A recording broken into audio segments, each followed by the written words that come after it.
Hi, I'm Suzanne from Mailchimp. In this video, I'll show you how to connect, manage, and disconnect our Wix integration.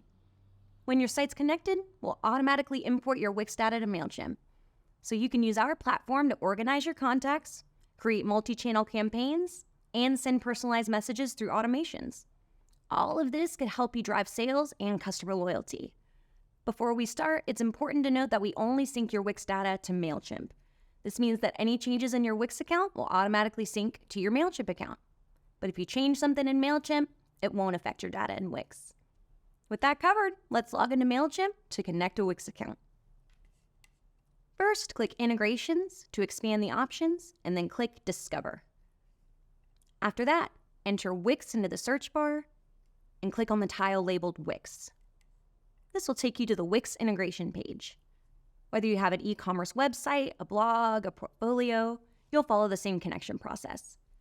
So click Connect to get started, and next click Continue on the pop-up modal to log into your Wix account. If you're not already signed in, you'll be prompted to do so. And once you're logged in, you'll choose the site you want to connect to Mailchimp. Following that, you'll see a message about account permissions. Basically, this is the information that you'll allow the integration to access. To learn more about a particular point, just move your mouse over the information icon. Also keep in mind when you're connecting Wix, you're agreeing to their terms of use, so be sure to review Wix's terms and conditions and their privacy policy. After you've reviewed the info and are ready to proceed, click Agree and Add. Then, click Continue to connect your Mailchimp account. I'm logged in and I'm ready to go. All right, so you're signed into your Wix and Mailchimp accounts. Now it's time to choose the types of data that you'll want to sync. To begin, you'll need to confirm the Mailchimp audience you want to associate to your Wix site. There's a drop-down menu in the Linked Audience section. Just click that and choose your audience. Up next, let's take a look at Import Select Contact Types. First, click the arrow and then check the box for the contact types you want to import. You'll see options for subscribed, unsubscribed, and other. Before you move forward, make sure your Mailchimp plan supports your total number of contacts. If your total exceeds your plan's limit, you will get an additional charge on your monthly bill. But once you're happy with what you reviewed, click Save. Next, I'll show you mapping Wix data to default audience fields.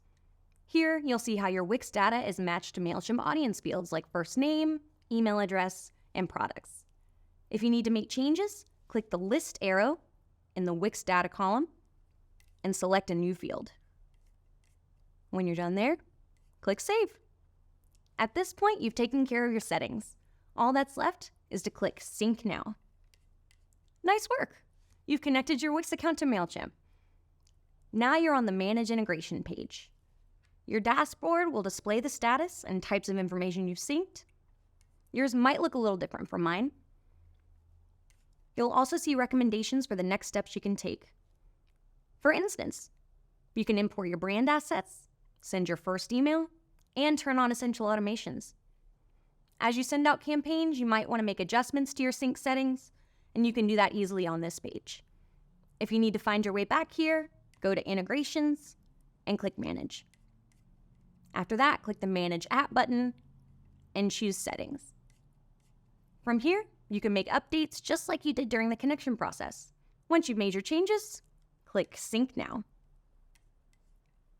The last thing I'll cover is how to disconnect Wix from Mailchimp. Doing this will delete your Wix data in Mailchimp, but again, it's not going to affect any data in your Wix account.